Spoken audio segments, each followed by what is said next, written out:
Okay, thank you for joining us for today's hybrid CGD seminar. So I have the pleasure of introducing Kay McMonigal as today's speaker. So Kay will be presenting on the role of wind-driven ocean circulation changes and climate change in CESM2. So Kay holds a PhD from University of Miami's Rosenstiel School of Marine and Atmospheric Sciences and a bachelor's from Northwestern University.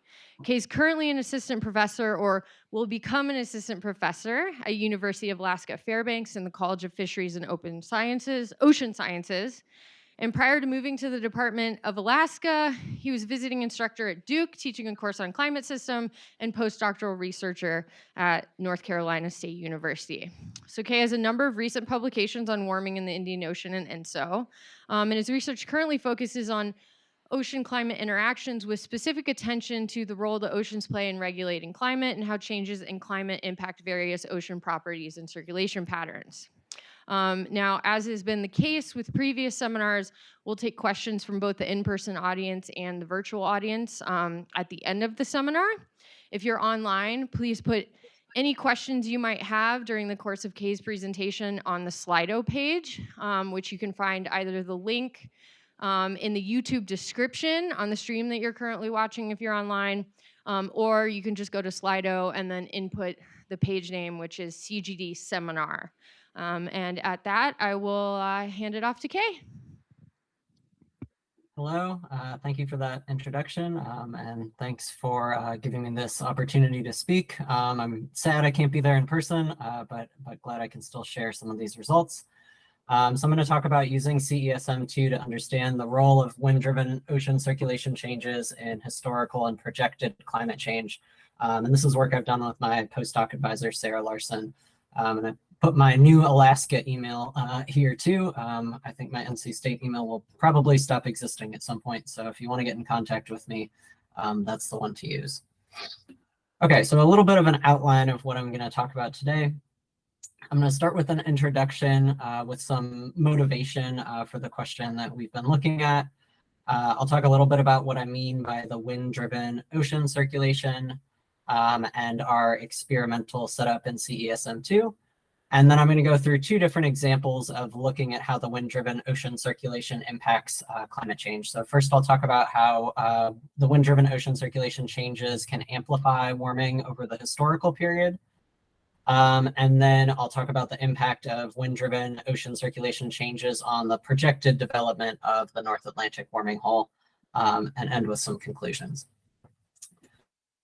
So as a motivation, I want to start with this picture here, which shows the pattern of surface temperature warming from observations. This is from GIS Temp 1979 to 2014. So taking a time period when we have pretty good observations and then ending at 2014 so that we can align it with historical forcing for CESM. And so this is the warming pattern we see. And clearly there is warming going on globally, is no surprise to anyone. But there are areas that have warmed more than others, and also areas that haven't warmed or maybe even have cooled over this time period. So in particular, not a lot of warming or maybe some cooling has occurred in the East Tropical Pacific and in the Southern Ocean. We can do the same thing in CESM2, looking at the ensemble mean from the CESM2 large ensemble. And we see a different pattern. And that's not surprising because there is internal variability that is maybe projecting onto the trend in observations from CESM2. This is the ensemble mean. So, by definition, we've taken that out. But it is kind of interesting to note that we don't really see cooling in those regions that the observations show cooling. And just in general, these patterns have a lot of difference. And I'm really interested in this pattern of warming because the pattern of warming matters for the global averaged rate of warming. So radiative feedbacks depend upon this warming pattern, which is commonly called the pattern effect. If you have one area of the globe warm, it's going to have different radiative feedbacks than having another area warm. So I want to understand this pattern of warming more. And we know that the pattern of warming can be altered by ocean circulation changes. And we also know that ocean circulation has changed over the past several decades from ocean observations. And And so specifically what I'm interested in are how have those changes in ocean circulation impacted the global warming pattern, and potentially also how has that impacted the global averaged rate of warming. And I'm going to broadly define the ocean circulation in kind of two categories. So I'm going to talk about buoyancy-driven ocean circulation, the meridional overturning circulation. I'll also probably talk about the Atlantic component of the meridional overturning circulation more, so the AMOC. And then the wind-driven ocean circulation. And so inherently here, I'm assuming that these are separatable and linearly additive. And the reason you can kind of make this, distinguish this in these two categories is that AMOC is mostly buoyancy driven on long timescales. And this is something that's, I think kind of assumed in a lot of oceanography. So historically, the MOC was referred to as the thermohaline circulation, which is really based upon this whole assumption that the MOC is driven by density gradients set by temperature and salinity. So thinking about the meridional overturning circulation, we're thinking about warm waters moving northward in the Atlantic, deep water formation in the high latitude North Atlantic, and a return flow. So this is a net northward transport of heat, and also deep water formation off the coast of Antarctica. You might notice I put mostly there, and that's something I'm going to come back to later. But for now, we're going to assume that AMOC is predominantly buoyancy driven. And this is something we can show in model experiments. I'll talk more about what these model experiments are in a minute, but these are from some model experiments in CCSM4.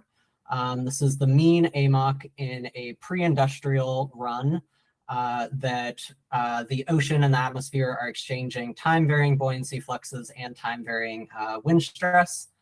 This is the mean AMOC you get. These are all positive values, so that's saying that we have a clockwise circulation like this. There's northward movement at the surface, sinking water, and then return southward flow. And if you do the same thing, but you force the model with climatology wind stress or momentum forcing, force the ocean in the model with climatology wind stress, you get a very similar looking mean AMOC. The difference between these two is small and mostly looks like noise. And that's true even just beyond for the mean state. So if we look at the low frequency variance in AMOC in those two experiments, again, these are pretty similar to each other. Can look at a variance ratio, and it's not exactly one everywhere, but in general, the low frequency variance in AMOC is coming from the buoyancy forcing. And it's well known that AMOC redistributes heat. So there have been many studies looking at that, and there have been some studies looking at, generally speaking, the role of ocean circulation changes on the rate of global warming. These generally have used a pretty strong forcing, so something like a doubling or a quadrupling of CO2. And if you run a model under that scenario, what dominates is the AMOC weakening. So if you double or quadruple CO2, AMOC weakens. And what that does is that the high latitude North Atlantic is kept relatively cool because there's less northward heat transport. Then the North Atlantic is able to take up more heat and efficiently sequester it at depth. And so you have larger ocean heat uptake, and that reduces the global surface warming rate. So this is an example from one of those studies where they run a climate model with fixed ocean currents and then with freely evolving ocean currents. And with the freely evolving ocean currents, the high latitude North Atlantic is much cooler, and that leads to general global cooling. But despite all of this, it's really debatable whether or not AMOC has actually changed in recent decades, and it's also kind of unclear on what timescale we expect AMOC to begin weakening. So maybe it's already started weakening, maybe that will happen soon, maybe that will happen longer in the future. And so with that uncertainty, it's really unclear if AMOC changes have played a role over the historical period and what role they might play in kind of near-term climate projections. We also know that the wind-driven ocean circulation redistributes heat. So wind-driven ocean circulation, I'm thinking things like the subtropical and subpolar gyre circulations. And so, for instance, the subtropical gyres consist of western boundary currents, which are relatively warm, and then return flow through the eastern boundary currents, which are colder. So that's a net poleward movement of heat. And we also think there have probably been changes in the wind-driven ocean circulation over the past several decades, linked to things like a strengthening and a shifting of the southern hemisphere westerlies, and potentially some changes in the Pacific trade winds. So with all of that, the scientific question I'm interested in is how do externally forced changes to the wind-driven ocean circulation alter the pattern of surface warming and the rate of global average surface warming? So ignoring that kind of AMOC component and just focusing on the wind-driven ocean circulation changes. And our approach to answer this is to compare two CESM2 ensembles. So the first ensemble I'm going to call the fully coupled model, or FCM. And this is an ensemble that has wind-driven ocean circulation changes. And then the second model, second ensemble, has all of the various physics happening in the climate system except for the wind-driven ocean circulation changes. And I'm going to call that the mechanically decoupled model, or MDM. If we take an ensemble mean of the fully coupled model, we get the total externally forced signal.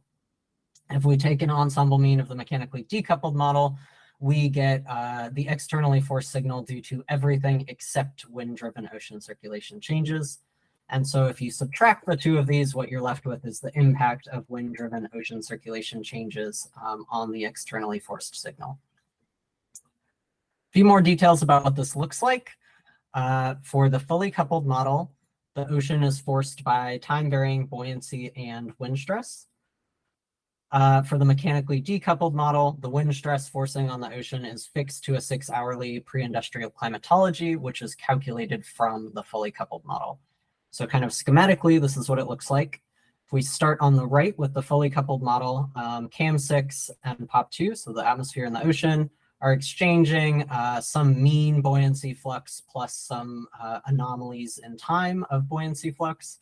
And then CAM6 will force POP2 with wind stress or momentum forcing, which is some time mean plus the time anomaly. So fully time varying buoyancy fluxes and momentum fluxes. The mechanically decoupled model is the same, but we get rid of this time variance in the wind stress forcing. So it's just a constant climatology wind stress forcing from the fully coupled pre-industrial model. So there would be no trend and also no kind of anomalous forcing just because the winds are stronger at some point in time. The way we did this, we first ran the mechanically decoupled model under pre-industrial conditions to look at the mean state and also to get any kind of spin up if there is a mean state difference. So what I'm showing here is the mean sea surface temperature from the fully coupled model and from the mechanically decoupled from 500 years of pre-industrial runs. And they look pretty similar. If you take the difference, which is this plot below, you can see this is blue in most places. So the mechanically decoupled model is a little bit warmer than the fully coupled model pretty much everywhere. And the reason for that is if we keep that figure and then add on the mixed layer depth difference between the two models, that's now this top plot, you can see that this is kind of yellow orange pretty much everywhere. And so that's saying that the mixed layer depth is shallower in the mechanically decoupled model than the fully coupled model. And so essentially what happens is when you get rid of this variance in the wind stress, you have a little bit less energy going into the ocean, a little bit less mixing. The mixed layer depth becomes a little bit shallower, and then you have those same heat fluxes over a slightly shallower layer, and you get a little bit warmer sea surface temperatures. But in general, these are not super large mean state differences. We also want to make sure the ocean circulation is pretty similar between these experiments, since that's kind of what we're interested in looking at. This is mean AMOC in the pre-industrial runs, and the difference between them, again, AMOC is very similar in these runs.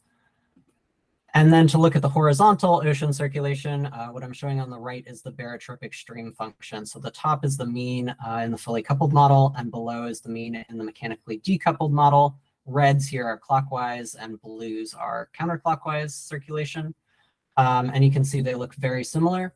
The one caveat is if you look down below, this is now the zonal mean barotropic stream function. And you can see these two lines overlap pretty much everywhere, except for the Southern Ocean. So the Antarctic circumpolar current is stronger in the mechanically decoupled model than the fully coupled model. We think that goes back to these mixed layer depth differences.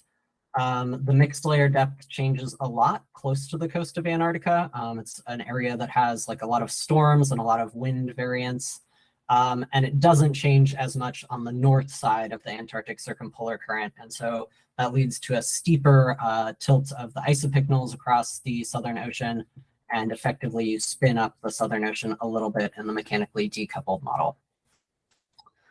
Okay, so after running that pre-industrial run, then we wanted to run historically forced ensembles. And so we did this using historical forcing with smoothed biomass burning. For the fully coupled model, there are 50 ensemble members.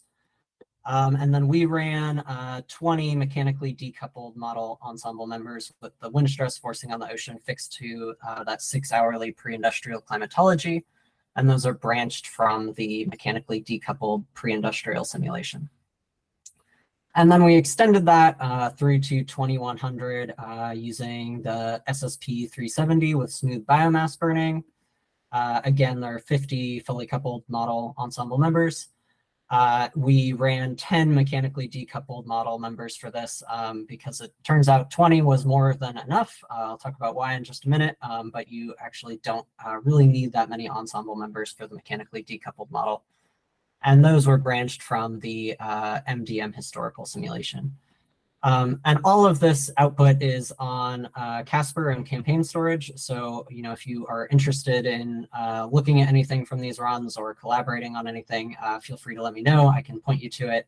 The pre-industrial runs are also publicly available on Earth System Grid. So going back a little bit to why we only need 10 members for the mechanically decoupled model compared to, say, 50 for the fully coupled model. There's significantly less internal variability in the mechanically decoupled model.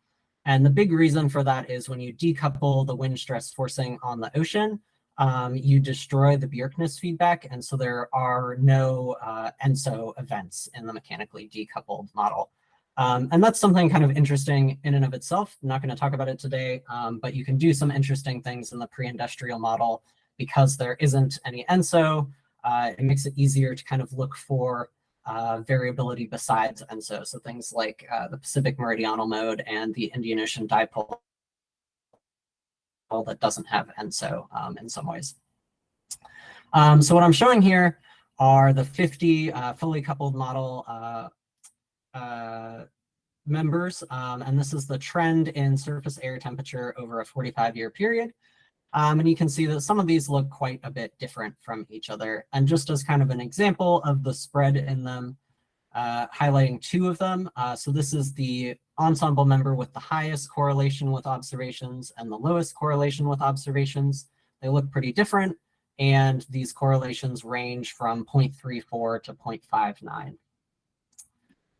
We look at all of the different ensemble members in the mechanically decoupled model. They do still look different from each other, but they're not as different as the fully coupled model ensemble members are. So again, taking the one highest and lowest correlated with observations, we have a smaller range here. And in general, these two look more like each other than any two of the fully coupled ensemble members. Okay, so with that kind of long introduction done, I'm going to talk about how we can use this setup to look at how wind-driven ocean circulation changes amplify historical warming. And this was published a couple months ago with Sheneng Hu and Ryan Kramer as well.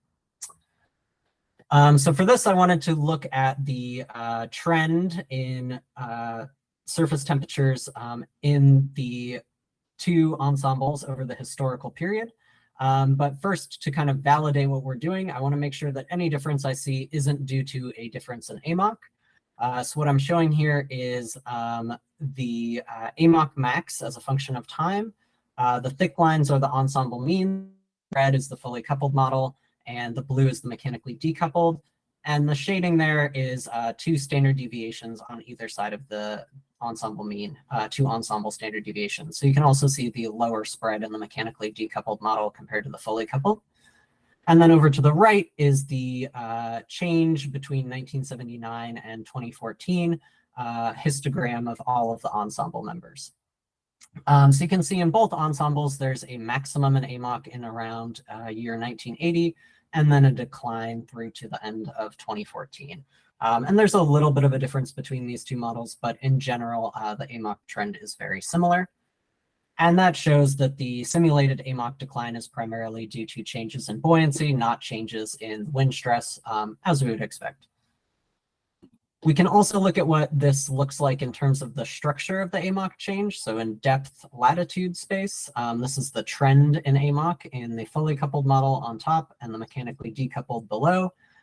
You can see essentially this is a decrease in AMOC at all depths across all latitudes. The difference is fairly small and noisy. There might be a little bit of a shift of exactly where some of these things happen in latitude, but in general, the AMOC decline is very similar. Okay, so we think AMOC is similar between these two models, and any differences would be due to changes in the wind-driven ocean circulation. So next, what we want to look at is what actually happens to the wind stress in CESM2. So this top plot here is the trend in the zonal wind stress in the ensemble mean of CESM2. A couple things you can see, there's an increase and a little bit of a shift of the southern hemisphere westerlies here. And then there's also a bit of a decrease in the winds, particularly in the Pacific, maybe a little bit in the tropical Atlantic as well. Below, I have the zonal wind stress trend in Era 5 reanalysis. You can see it's larger than the CESM2 ensemble mean nearly everywhere. That's maybe not too surprising because there would be internal variability in the Era 5 trend. And then the stippling on the top plot are areas that none of the 50 CESM2 ensemble members are able to simulate a trend that's as large as the Era 5 trend. So the Era 5 trend is outside of the range of all of the ensemble members. And you can see that's true across most of the tropical Pacific, as well as the tropical Atlantic. So in general, what we're seeing in CESM2 is a strengthening and shifting of the southern hemisphere westerlies that is consistent with the reanalysis wind stress trend, and then a little bit of a weakening of the Pacific trades, which is inconsistent with the reanalysis trend, which actually shows a strengthening of the Pacific trades. We can then see what impact this has on the ocean. So this is the barotropic stream function, and it's the difference in the ensemble mean trend in the fully coupled model minus the ensemble mean trend in the mechanically decoupled model. So by definition, this is the trend in the wind-driven ocean circulation that's externally forced. Again, the reds are clockwise and the blues are counterclockwise. So interpreting this, you need to know a little bit about the mean state. But what it's showing in general is a strengthening and slight shifting of the Antarctic circumpolar current. That's consistent with the changes in the southern hemisphere westerlies. And then a weakening of the tropical and North Pacific circulations here. And that's consistent with the wind stress trend in CESM2, although does not seem consistent with the wind stress trend in Era 5. Okay, so now we can see what impact this actually has on the rate and pattern of global warming. So this is surface air temperature trends in the ensemble mean of both models. So on the top is the fully coupled model, below is mechanically decoupled. Both models warm, really no surprise, even if you set the wind-driven ocean circulation to the pre-industrial climatology, you still have global warming. Also want to point out there's a little hint of a North Atlantic warming hole in both experiments, and they're pretty similar. And I'll talk about that in more detail later. What's interesting now is if we take the difference between these two plots. This is what we get. And so this is the role of wind-driven ocean circulation changes on surface air temperature trends in CESM2. So any red areas are wind-driven ocean circulation changes enhance warming, and any blue is wind-driven ocean circulation changes reduce warming. And the stippling here are areas that is statistically different from 0. So starting kind of high level, there's a lot of red on this plot. So in general, wind-driven ocean circulation changes amplify warming. You can especially see that that's true in the southern hemisphere. Essentially, the entire southern hemisphere is red, and not all of it's statistically significant, but it's a warming everywhere. In the northern hemisphere, we have more of these kind of red-blue dipoles, and so that suggests that wind-driven ocean circulation changes are shifting the warming patterns in the northern hemisphere, but not as much of just a pure amplification as like the southern hemisphere. Also want to highlight those two regions that I had showed on the first slide, where there's cooling in observations. And these are areas that in CESM2, wind-driven ocean circulation seems to pretty strongly enhance warming. We can then take a global mean of that and look at what happens over time. So this is the global averaged surface air temperature anomalies in the fully coupled model in red, mechanically decoupled in blue, and then the black line here is observations, I think, from GIS temp. And we can see that the fully coupled model and mechanically decoupled model follow very similar trajectories until they start to separate a little bit in the 1980s. But the difference becomes statistically significant in the early 1990s, where the fully coupled model starts to warm at a faster rate than the mechanically decoupled. And looking at the histogram over here, these are statistically different. This black line is observations, and you can see that if anything, observations seem to agree better with the mechanically decoupled model warming rate than the fully coupled model warming rate. And that's kind of surprising because the fully coupled model is certainly more physically realistic. And so we would kind of hope that the fully coupled model would match better with observations. If we look at the trend from 1979 to 2014, there's a total of a 17% difference in the warming rate between these two models. So that's showing that changes to the wind-driven ocean circulation amplify warming by 17%. We want to understand why that is. So this is our wind-driven ocean circulation induced warming now of sea surface temperature instead of air temperature. And there's really two mechanisms by which wind-driven ocean circulation changes could alter the global averaged warming rate. So one is ocean heat uptake. If there was just more ocean heat uptake in the mechanically decoupled model, leaving kind of less heat to warm the surface. It turns out that the fully coupled model warms more than the mechanically decoupled at the surface, and it also has greater ocean heat uptake. So ocean heat uptake can't explain what we're seeing. And so instead, what we think we're seeing is the pattern effect. So different radiative feedbacks due to differences in the warming pattern between these two models. And specifically, we think this is coming from the East Tropical Pacific. So the amplified warming of sea surface temperatures in the East Tropical Pacific is expected to reduce low cloud coverage. That then leads to increased downward shortwave radiation and can enhance the global average rate of warming. And this is consistent with what we see. There's a lot going on these plots, but what I'm showing is the top of atmosphere radiation anomaly. If we start in this upper left, this is all sky long wave and shortwave components. And before the 1990s, we have the same rate of increase in the fully coupled and mechanically decoupled models. If we look after Mount Pinatubo, so sometime kind of mid-1990s, then we have an increase in the radiative imbalance in the fully coupled model compared to the mechanically decoupled. And we can break that down into different components, so the long wave and the short wave components under all sky and clear sky conditions. And the biggest contributor here is the change under all sky conditions, the change in the shortwave radiation. And so this is consistent with a shortwave cloud feedback being what's causing the amplified warming in the fully coupled model. If it's the tropical East Pacific really that is causing all of this difference in global averaged warming, we probably want to understand what's going on in the tropical Pacific. Why is it warming more in the fully coupled model? And that's something Shineng Hu and his student have been looking at in detail with a heat budget.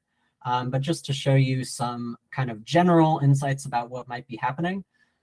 We can look at the difference in the mixed layer depth trend between the two models. And if we kind of look into the tropical Pacific here, we can see that the mixed layer depth gets shallower due to wind-driven ocean circulation changes in the central Pacific and deepens in the West Pacific. And we can also look at the difference of the upper 2,000 meter ocean heat content and highlighting the tropical Pacific there. This is actually showing that wind-driven ocean circulation changes lead to less ocean heat content increase in the fully coupled model than in the mechanically decoupled. And so in general, this is suggesting to me that vertical ocean dynamics are probably what's dominating, that this difference in the mixed layer depth gradient across the basin is leading to kind of an opposite change at the sea surface temperature as compared to deeper in the ocean. And this is something I'm interested in looking at more. I want to run some kind of spin-offs of this experiment where we mechanically decouple the model everywhere except the tropical Pacific, and then just force the tropical Pacific by the ensemble mean trend, and see if we can kind of recreate the fully coupled model just from these tropical Pacific wind-driven ocean circulation changes. So I'm planning to get started on that this summer. A little bit of a summary of the first part here. Changes in the wind-driven ocean circulation alter the warming pattern and amplify the rate of global average surface warming by 17% in CESM2. Implications, we think that wind-driven ocean circulation changes impacted the surface warming rate and pattern in the real world.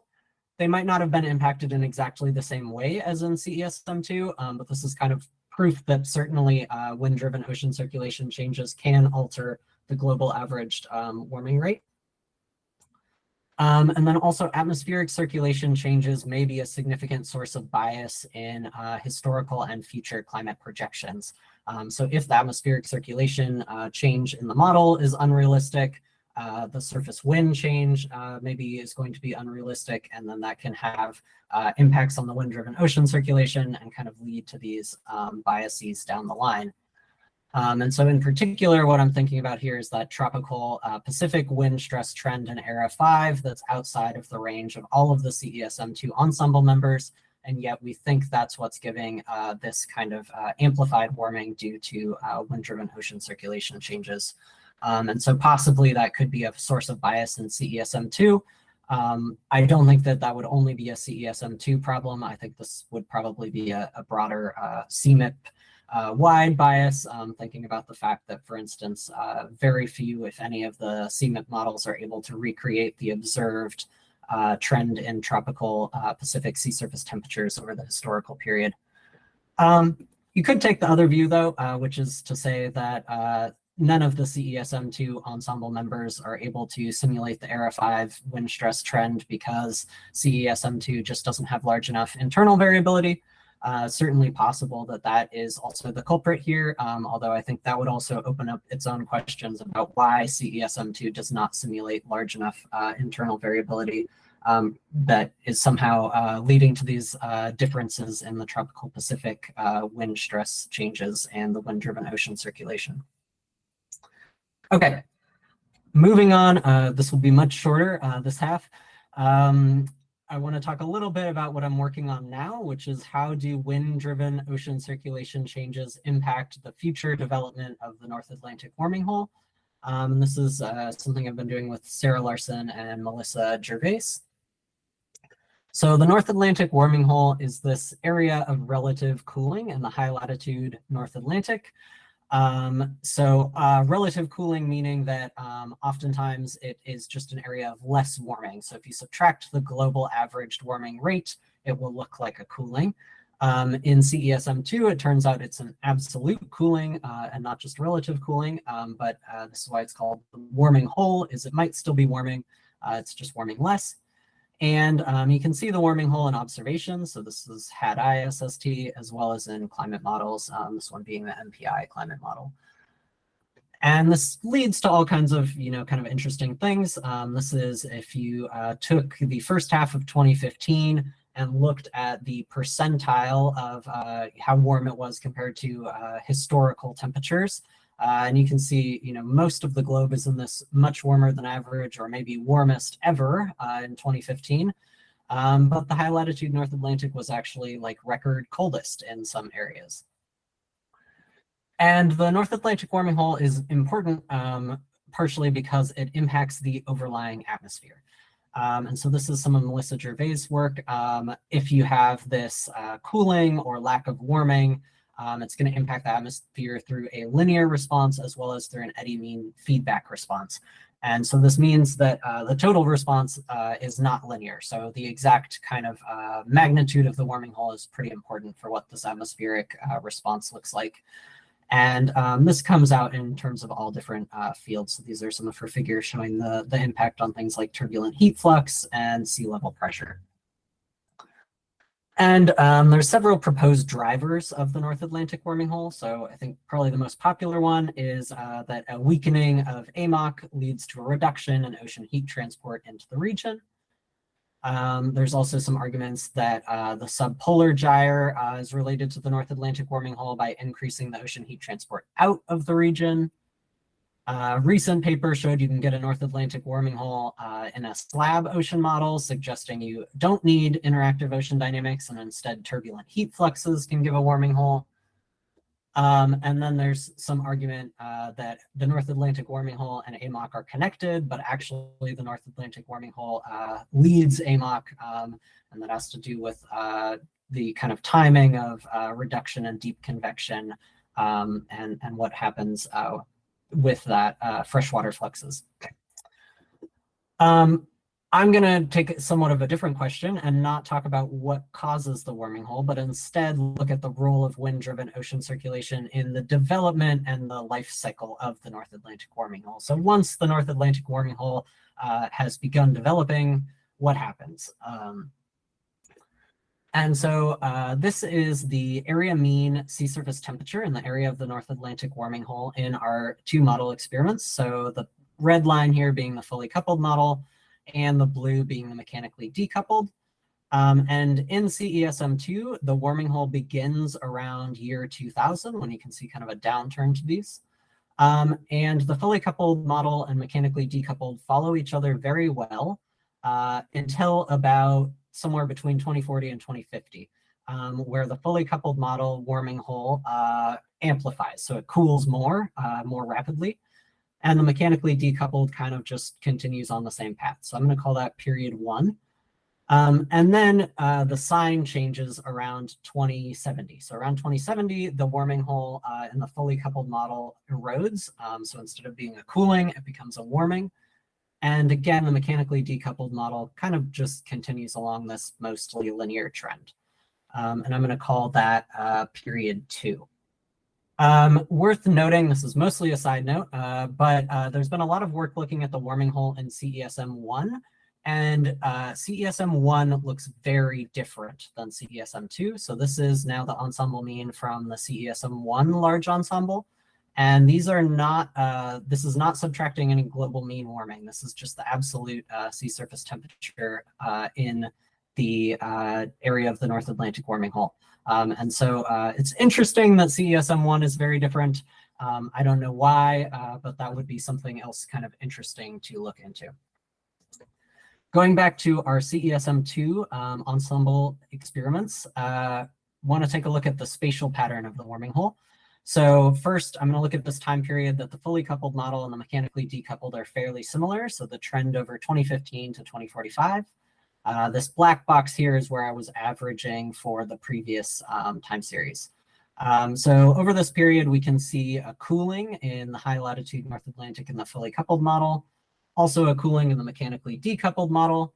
Patterns aren't exactly the same. So when we take the difference, it's not 0, but over that box region, which is about the area of the warming hole, it averages out to pretty close to 0. If we step forward in time, we can now look at the trend from 2040 to 2070. So this is what I'd called period 1 before. And in that period, there's really strong cooling in the fully coupled model. There is cooling in the mechanically decoupled, but it's weaker. And so the difference is a pretty strong cooling. So this says wind-driven ocean circulation changes are leading to enhanced cooling. And then we can step forward in time even more to that period 2, or 2070 to 2100. And we see an erosion of the warming hole in the fully coupled model. We also see an erosion of the warming hole in the mechanically decoupled model, but it's not as strong. And so when we take the difference, we have positives here. So saying that wind-driven ocean circulation changes are now leading to a faster erosion of the warming hole. I'm going to talk about those two different periods and what's going on, but first I want to say a little bit about one way we could break up the wind-driven ocean circulation. So we could broadly break the wind-driven ocean circulation into two components, one being Ekman currents, which are directly wind-driven. They're happening in the upper ocean, about the upper 100 meters, and there's a fairly fast adjustment timescale. So everything I show is annual mean, and certainly the Ekman currents are going to respond within 1 year. And the currents are 90 degrees to the direction of the wind stress. Everything here is in the northern hemisphere, so 90 degrees to the right specifically. Then we're also going to have geostrophic currents. And so these will be driven by convergences and divergences of Ekman currents. It's going to be located below the Ekman layer to the ocean bottom and have a much slower adjustment timescale. So the adjustment timescale would be set by the amount of time it takes a Rossby wave to cross the ocean basin. That's like on the order of decades in this area. So if we combine those, what we get are currents that are dictated by the curl of the wind stress, and this gives us things like the subtropical gyre. So this is kind of the classic textbook view of things. If you had trade winds here, that would lead to northward Ekman transport, westerlies, which would be giving southward Ekman transport. You'd have a convergence here, leading to depression in the thermocline, and then geostrophic currents happening below. And so what you end up with is this subtropical gyre. Okay, so going back to how this relates to the warming hole. So I want to focus first on that period 1, where wind-driven ocean circulation changes amplify the warming hole. So first thing I want to look at is see if AMOC is any different. This is AMOC max going all the way from 1850 to 2100 in our two models. Again, they look very similar. Maybe there's a little bit of change of kind of the slope of the trend here in the post 2015 time period, but AMOC max looks pretty similar between these two experiments. But I don't think it's telling the full story. So if we look over that 2040 to 2070 time period at the trend in AMOC as a function of depth and latitude, we see a reduction in AMOC in both experiments, like we'd expect. But when you take the difference, it turns out that this reduction in AMOC occurs at shallower depths in the fully coupled model than in the mechanically decoupled. And it's a pretty big difference. It's about a 30% difference in the upper 1,500 meters. And this also leads to a greater reduction in northward heat transport in the fully coupled model compared to the mechanically decoupled. And so I think that that's leading to less heat being moved into the warming hole area, amplifying the warming hole. We can try to get a sense as to why that would be by looking at the winds. So this is the zonal wind stress over the North Atlantic. To the left is the mean as a function of latitude. And to the right is a Hofmöller plot. And this black line here is the location of that maximum westerlies. And in about the year 2000, the warming hole develops. And then what you can see is after that time when the warming hole develops, there's an increase in the zonal wind stress to the north of the maximum and a little bit of a decrease to the south of the maximum. So you could think of this as kind of a shift of the location of the maximum westerlies in the North Atlantic. And this is something that has been shown to result from the warming hole itself. So the warming hole leads to these atmospheric changes, which give a shift in the westerlies. And overall, the impact this has on the ocean is that it decreases the wind stress curl over the subpolar gyre. We would expect there to be at least like a decade-long lag to the for the ocean current response to this. So I think that's potentially why we don't see the difference emerge in sea surface temperatures until about 2040. So what happens if we look at the strength of the subpolar gyre? These are anomalies in the subpolar gyre strength in the North Atlantic.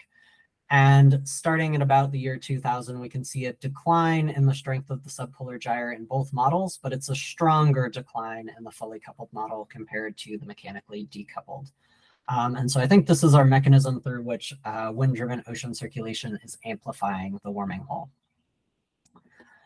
If we move on to the second time period, 2070 to 2100, something very different is going on. So we can directly calculate the Ekman heat convergence using the wind stress and the sea surface temperature gradients. And if we plot the trend in the Ekman heat convergence over 2070 to 2100, this is what we see in the fully coupled model, and this is the mechanically decoupled. They both look pretty noisy, but when we subtract them, there's much more warming, Ekman heat convergence related warming in the fully coupled model than in the mechanically decoupled over this time period. So I think the mechanism here is that Ekman heat convergence can rapidly erode the warming hole. So this is very much still a work in progress. What I want to do next is look at the impacts on the atmosphere. So we have these kind of different time evolutions of the warming hole in the different models. Does this impact the atmosphere in different ways or alter the timing of changes to the jet? And my hypothesis is that this is a coupled mechanism. So the warming hole can alter the atmospheric circulation, which then alters the surface winds and further alters the wind-driven ocean circulation, altering the warming hole again. So essentially some kind of coupled mechanism here, which might look something like positive and negative feedbacks that occur on different timescales set by these different timescales of the ocean response.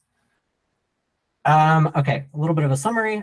Wind-driven ocean circulation alters the development and erosion of the North Atlantic warming hole. It does seem like wind-driven ocean circulation changes can alter the depth structure of AMOC trends. And Ekman heat convergence can rapidly the North Atlantic warming hole. And we think this has some implications for time-dependent atmospheric changes and possibly European climate projections. Larger scale conclusions, wind-driven ocean circulation changes can impact the local, regional, and global climate. And so improving our projections of atmospheric circulation changes can improve climate projections. And on the ocean side of things, we really need to adequately observe, understand, and simulate the wind-driven ocean circulation.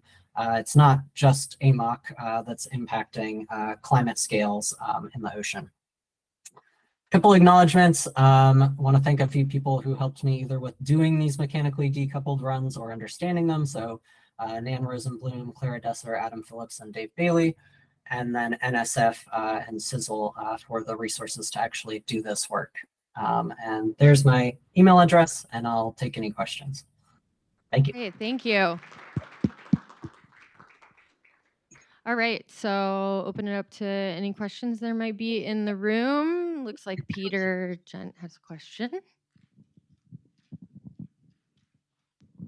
So I hope I followed this correctly, but in the first plot you showed, the fully coupled SSTs were cooler than the mechanically driven decoupled ones. Then, yes, when it came to the 20th century runs, the fully coupled SSTs were warmer than the mechanically decoupled ones. Is that correct? They warm more. So those are all anomalies relative to the pre-industrial run. So mean state, the mechanically decoupled is warmer, but in terms of a trend, the fully coupled has a larger trend. So the first result was from an 1850 control run? Yes. So when you do the mechanically decoupled ones, which initial conditions do you start from? The mechanically decoupled. Yeah. So, okay. One more question then. In the mechanically decoupled ones, is the wind stress the atmosphere is seeing is the full wind stress, and it's therefore inconsistent with the wind stress the ocean is seeing? Correct. Yes, the atmosphere can simulate whatever it wants. We overwrite it within the coupler.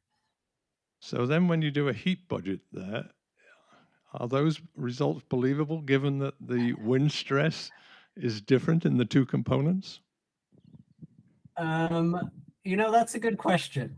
And I have not yet done a heat budget using these experiments. I know there are some people working on it. But yes, that's a good question. Okay, thank you. And I think Gokhan has a follow-up, and then we'll go to the other side of the room. Yeah, just a quick, I guess, just to follow up with what Peter just said, you are still using the evolving winds and ocean currents in any buoyancy flux calculations because they involve a delta U, right? That's still evolving. So it's mechanically decoupled only in the stress sense, but not Yes. the mechanical Yes, coupling you're still correct. exists in the heat flux sense. Yes. So yeah, so CAM6 can simulate any wind it wants, and that will go into the buoyancy flux. Right. So, but the wind stress, the momentum flux gets overwritten. Right. So coming back to Peter's questions, the first part, I'm confused also. Are your results, you showed the impacts of the ocean circulation from, I think, a GFDL study by Mike Winton. And then is your result consistent with what he was showing? I think it's kind of a different question. So what he was showing, if AMOC weakens, then that reduces global averaged warming rate. What we've done, AMOC is essentially the same between the two. So we're kind of isolating something different. It is interesting. So his results show that there's reduced global warming due to changes in ocean circulation. And ours show that there's enhanced global warming due to changes in wind-driven ocean circulation. So if you kind of assume that the AMOC changes, the buoyancy-driven changes in the ocean circulation, and the wind-driven changes in the ocean circulation are linearly additive, I think our results would actually suggest that AMOC is more important potentially than like his study even showed. So I don't think they're at odds. I think they're just slightly different questions. Okay. So we had a question on the other side of the room, and then I saw one come in online, which we'll take in a moment. Okay. Yeah. Yeah, this doesn't sound, but we have a visitor. So my first question concerns your pre-industrial runs. So you have a mechanically decoupled run, you have fully coupled run. You show the SST differences.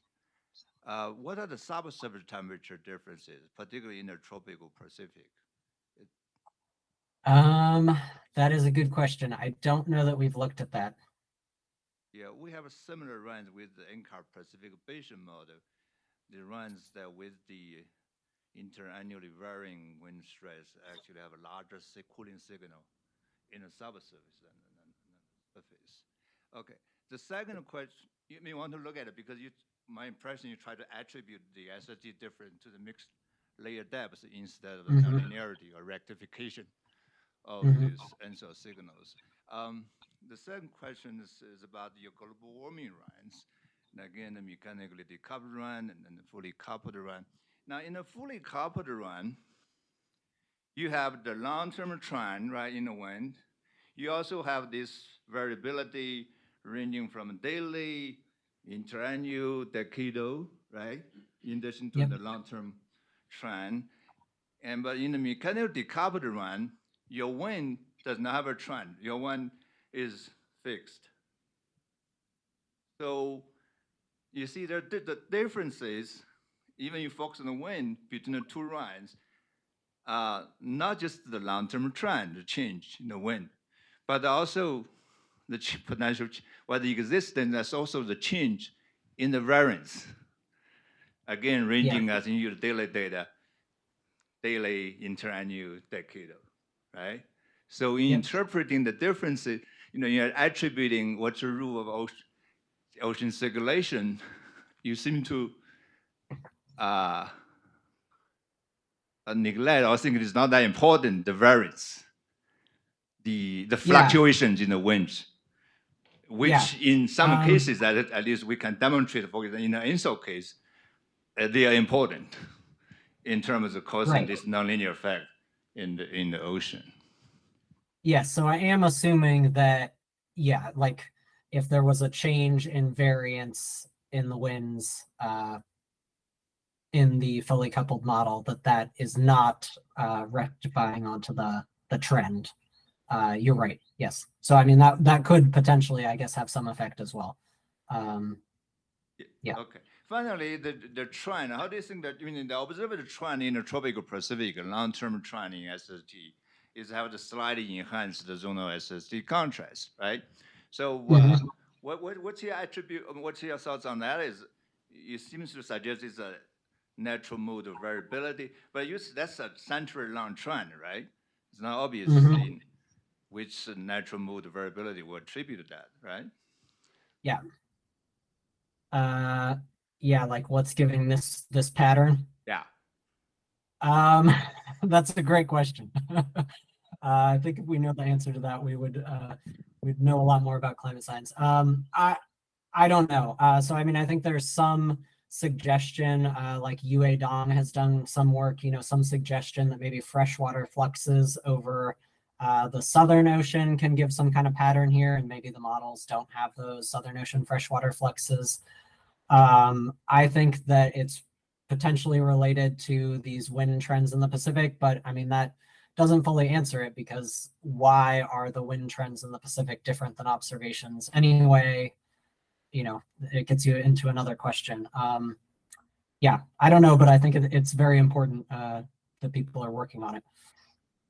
Okay, thank you. So we have a quick online question, and then I'm going to turn it over for our last question from Hu Kim. So in part one, historical trends of Eastern Pacific warming and Southern Ocean warming are enhanced by wind-driven circulation. Does it occur in the SSP scenario as well? In addition, what is the mechanism of the Southern Ocean warming intensification due to the wind-driven circulation? Yeah, so I don't have the plot here, but in the SSP scenario, there is still enhanced warming in the fully coupled model compared to the mechanically decoupled, but the pattern's a little bit different. It really is like an amplification of warming in the Southern Hemisphere and then a reduction in the Northern Hemisphere. It's very kind of hemispherical, with the Southern Hemisphere being a little bit stronger, so averaged out, it's a little bit of an amplification. There was a second part to that. Could you remind me? Yeah, absolutely. Oh, actually, I'm going to turn it over to who? Okay. Yeah, what was responsible for the strengthening of the ACC? Yes. So I think that's related to a shift of the Southern Hemisphere westerlies. So there are some papers, I think Gent and Gokong's paper, actually, potentially, from the early 2000s, forcing an ocean model with strengthened or shifted wind stress. And like the pattern of sea surface temperatures and subsurface Southern Ocean changes that we see is totally in line with what you would expect from a shift of the Southern Hemisphere westerlies. Yeah. I have kind of quick question on your experimenter design and this implication in interpreting the mean state. So as you mentioned, you kind of, by imposing climatological wind stress, you reduce the energy input into the ocean.